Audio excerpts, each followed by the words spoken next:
Have you ever tried to understand World War II and felt completely lost? So many dates, so many battles, so many names, and every time you think you've got it, another detail appears.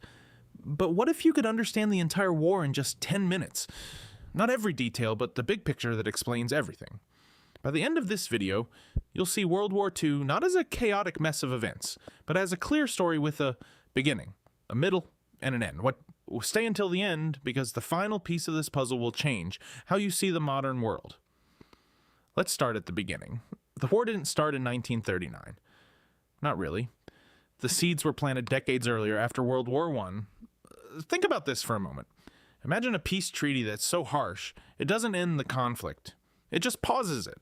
Oh, that's exactly what happened. The Treaty of Versailles, signed in 1919, punished Germany severely. They lost territory, they lost their military, and they were forced to pay enormous reparations. And here's the key. This created a deep sense of humiliations and economic despair across Germany. Imagine a whole country feeling like a victim, feeling like they were stabbed in the back by their own leaders and by the world. This is the psychological soil where extremism grows. Now, let's be honest. Most people think World War II started because of one man, Adolf Hitler. And while he was certainly the catalyst, he was also a symptom of a much larger problem. Germany was desperate.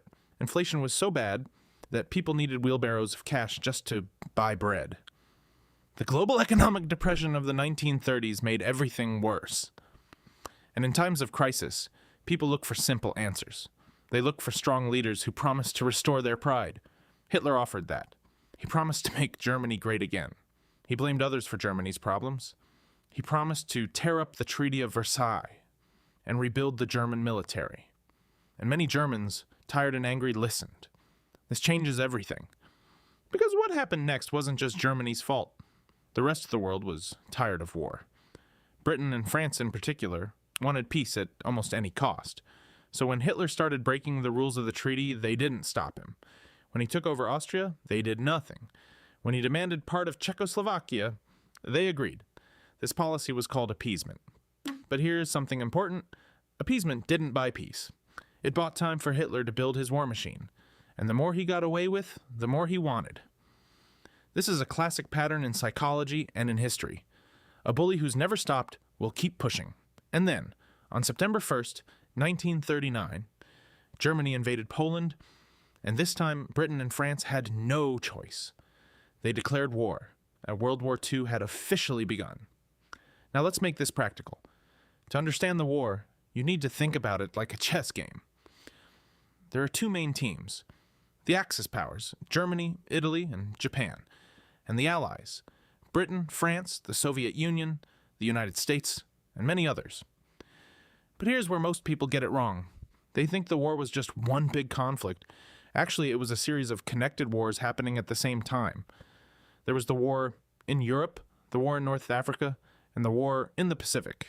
Each had its own battles, its own heroes, and its own tragedies. Now comes the uncomfortable but necessary part. In the early years, the Axis powers were winning. Germany used a new tactic called Blitzkrieg, or lightning war. Imagine a storm that moves faster than anyone can respond. That's what it was like. Tanks would break through enemy lines, planes would attack from above, and soldiers would pour through the gaps. It was fast, it was brutal, and it was incredibly effective. Poland fell in just weeks, then France fell in just 6 weeks. Britain was next, but they held on. And here's the most important part. The Battle of Britain, fought entirely in the air, was the first major defeat for Hitler. Yes, it showed that he could be stopped, but this leads to an even deeper insight. Hitler made a terrible mistake. Instead of focusing on Britain, he turned east and invaded the Soviet Union in June 1941. This was the beginning of the end. And it was also the moment when the war became truly global. Why? Because the Soviet Union had one of the largest armies in the world, and they were willing to sacrifice anything to defend their homeland. But that's not the whole story. At the same time, on the other side of the world, Japan was building its own empire. In December 1941, they launched a surprise attack on the United States at Pearl Harbor. This single event changed everything. Now the United States was in the war, and the balance of power shifted forever. Imagine having the world's most powerful industrial nation suddenly committed to your side. That's what happened. The United States sent millions of troops, thousands of planes, and enough supplies to arm the entire Allied effort. Now let's make this personal. What was it like for the people living through this? Imagine being a soldier in the trenches, cold and terrified. Imagine being a civilian in London during the Blitz, listening to bombs fall every night. Imagine being a family in the Soviet Union, trying to survive as the German army advanced. And imagine being a young Japanese soldier, convinced you were defending your homeland against a foreign threat. This is where the psychological weight of the war becomes real. Because history isn't just about strategies and dates, it's about human experience. But we also have to talk about the darkest part, the Holocaust, the systematic murder of 6 million Jews by the Nazi regime. This wasn't a byproduct of war. It was a deliberate plan, a plan driven by an ideology that saw certain people as less than human. And this is where we need to understand something deeper. How could ordinary people participate in such evil? Psychologists call this obedience to authority. When people are told to do something by someone they perceive as powerful, they often obey, even if it's wrong, even if it hurts others. This is one of the most uncomfortable truths about human nature, and it's a truth that makes the history of World War II so vital. If you don't learn from this, it can happen again. Now let's move forward. By 1943, the tide of war had turned. The Soviet Union was pushing the Germans back at the Battle of Stalingrad, one of the deadliest battles in human history. The United States and its allies had invaded Italy, and Germany was fighting a two-front war. Meanwhile, in the Pacific, the United States was slowly island-hopping its way closer to Japan. Every battle was brutal. Every victory came at a terrible cost. This leads to an even deeper insight. What made the Allies finally win? It wasn't just superior numbers or resources. It was also strategy, technology, and leadership.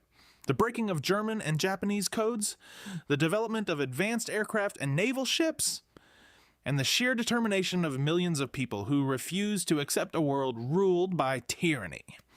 But it came at a staggering price. More than 70 million people died, soldiers and civilians, men, women, and children, in every country involved, and that's a number that's almost impossible to comprehend. Now let's bring this to a close. In May 1945, Germany surrendered.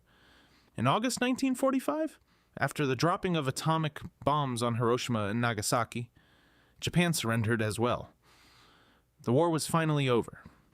But the world that emerged was completely different. The old powers of Europe were weakened. The United States and the Soviet Union became the new superpowers, and the Cold War began. Think about this for a moment. World War II didn't just end a conflict. It created the world we live in today, the United Nations, the nuclear age, and the geopolitical divisions that still shape our politics. All of it came from that war. So let's bring this back to you. Why does this matter today? Because every time you turn on the news and see a conflict, you're seeing echoes of that war.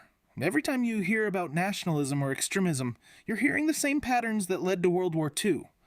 And every time you think history is just about the past, remember this. The past never stays in the past. It shapes who we are, what we believe, and how we see the world. So here's the real question. What are you going to do with this understanding? Will you forget it the moment this video ends? Or will you carry it with you? Will you share it? Because the more people understand history, the less likely it is that we will repeat its worst mistakes.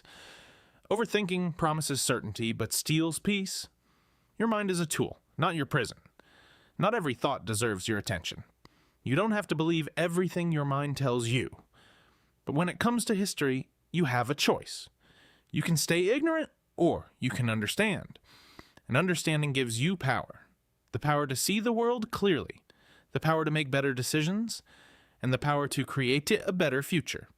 So remember this the next time you hear about another conflict, another crisis, or another leader promising greatness. History is always watching, and it always has something to teach you. If you understood this message about the importance of history, like this video, subscribe, and leave a comment with the phrase, "Never forget." Because remembering is the first step to making sure the mistakes of the past are never repeated. From the chaos of battle to the silence of the aftermath, from the heights of heroism to the depths of cruelty, World War II shows us what humans are capable of, both the best and the worst, and knowing that is what makes you free.